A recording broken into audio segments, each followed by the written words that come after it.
Dalamnya KMP Tunu Pratama Jaya di Selat Bali. 6 orang tewas dan 30 orang lainnya selamat setelah terapung di lautan selama lebih dari 6 jam.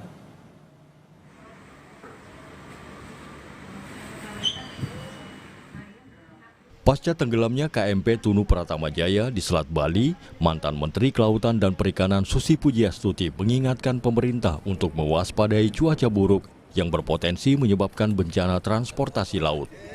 Susi bilang, bulan Mei hingga Agustus, pemerintah sebaiknya mendorong masyarakat menggunakan transportasi udara untuk perjalanan antar pulau mewaspadai cuaca buruk yang terjadi di laut.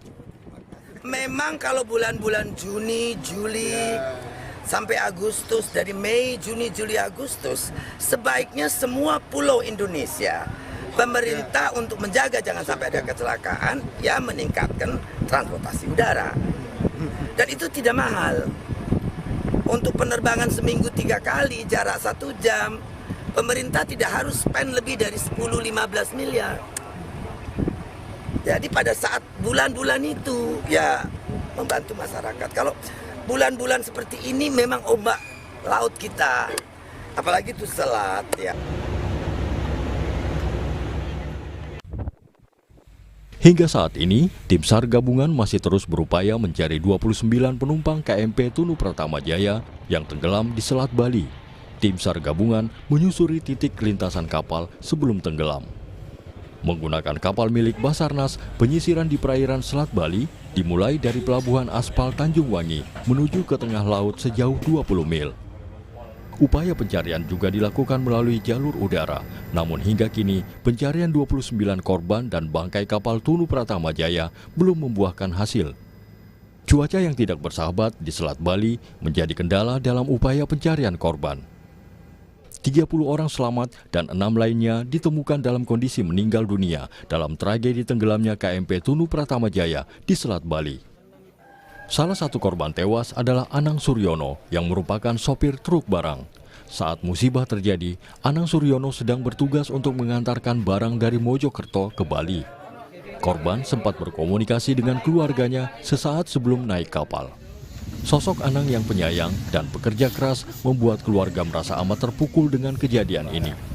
Jadi kami keluarga shock, memang seperti mimpi.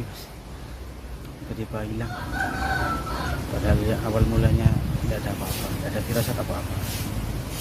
Penyayang, sangat-sangat disiplin anak-anaknya, disiplin, penyayang. Tenggelamnya KMP Tunu Pratama Jaya di Selat Bali juga menyisakan trauma bagi korban yang selamat. Salah satunya Bahrul Ulum, penumpang asal Jember, Jawa Timur. Bahrul bercerita, saat perjalanan, kondisi kapal miring, air laut sudah masuk ke dalam dek bawah kapal. Melihat banyaknya air yang masuk, Bahrul spontan melompat dari mobil dan menggunakan pelampung untuk menaiki perahu sekoci.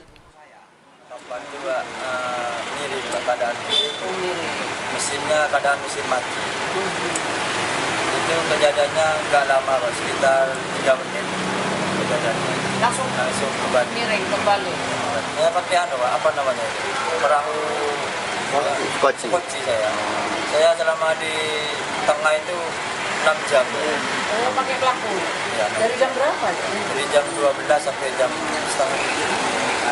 Berapa orang mas yang di skoci waktu itu? Kalau di skoci sekitar 16 orang. Komite Nasional Keselamatan Transportasi melakukan investigasi penyebab tenggelamnya KMP Tunu Pratama Jaya di Selat Bali. KNKT mulai mengumpulkan video media sosial, berikut kelayakan kapal, surat persetujuan berlayar, serta alat keadaan darurat seperti pelampung, sekoci, hingga peralatan tanggap darurat saat kapal terjadi kecelakaan. Terjadi kapalnya tenggelam, apapun sebabnya kita belum tahu. Tapi ketika kapal tenggelam ini, kan kru kapal dilatih bagaimana melakukan tanggap darurat. Nah, apakah tanggap daruratnya sudah sesuai dengan SOP yang berlaku enggak?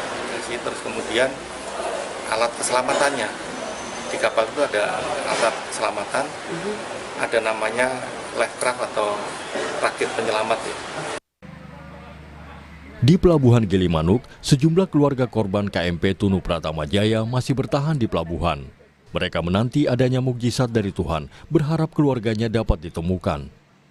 Pencarian korban tenggelamnya KMP Tunu Pratama Jaya di Selat Bali masih terus dilakukan. Dari 53 penumpang dan 12 kru kapal, 29 orang masih dalam pencarian. Tim Liputan